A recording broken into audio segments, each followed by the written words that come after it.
आता अवधी कमी आहे, दिवस कमी कमी होत चाललेले आहेत आणि म्हणून कुंभमेळ्याच्या निमित्ताने आजची आढावा बैठक खरं म्हणजे मॅरेथॉन बैठकच होती.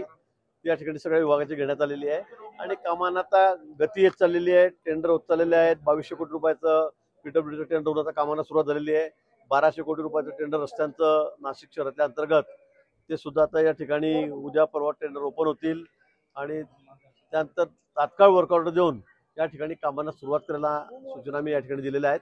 त्याचबरोबर मग घाट आहेत नाशिक शहरामधले, STP प्लॅन आहे, त्याच्या संदर्भामध्ये सगळी माहिती या ठिकाणी आता घेतलेली आहे आणि काही कामांची मंजुरी आज द्यायची होती. ती मंजुरी सुद्धा या ठिकाणी आज देण्यात आलेली आहे. खड्डे बुजवण्याचं काम सतत सुरू आहे. 2-3 दिवसांमध्ये मला वाटतं तर सगळं 100% पूर्ण होईल.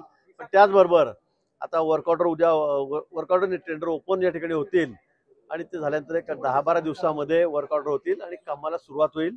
आता सगळे रस्ते आपण नवीन करणार आहोत.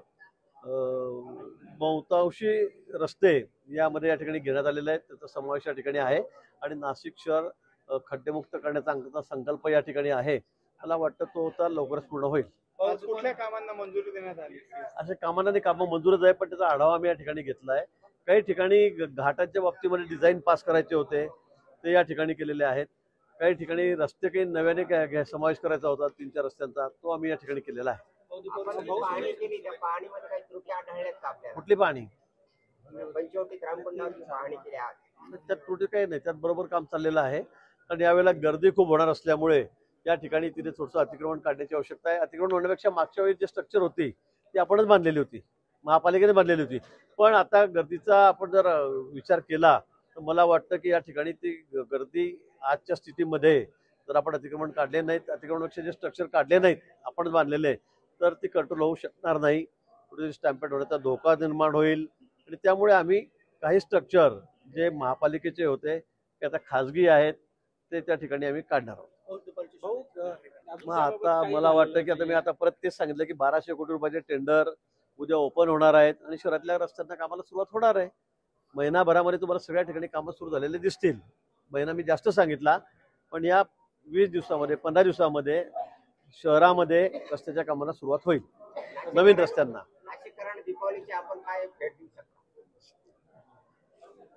मला वाटतं दिवाळी आता आलेली आहे, दिवाळी सुरू झालेली आहे. दिवाळीच्या सर्वप्रथम सर्वांना मनापासून शुभेच्छा. पण या शुभेच्छा देत असताना आपण बघाल की यावेळेला शेतकरी खूप संकटात आहे, खूप अडचणीत आहेत.